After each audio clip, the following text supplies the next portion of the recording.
नमस्कार विद्यार्थी मित्रांनो.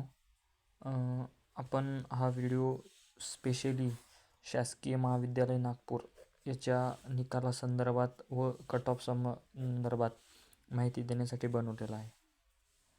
आता तर आपल्याला मी जास्त वेळ तुमचा टाईम घेणार नाही.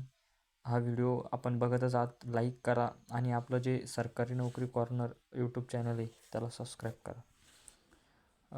आपला जो रिझल्ट आहे तर आपल्याला त्या अधिकाऱ्यांच्या माहितीनुसार आपला जो मी त्यांना कॉल केला होता, मी स्वतः कॉल केला होता, तर त्यांच्या माहितीनुसार आपला GMC नागपूरचा रिझल्ट 25 तारखेपासून तर 30 तारखेपर्यंत कधीही लागू शकतो. म्हणजे आज पण लागू शकतो किंवा उद्या पण लागू शकतो, म्हणजे ते सांगता येत नाही.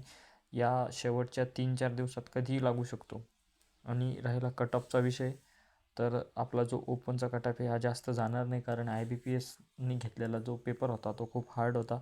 त्याच्यामुळे जास्तीत जास्त 150 ते 160 पर्यंत मेलचा कट ऑफ जाईल.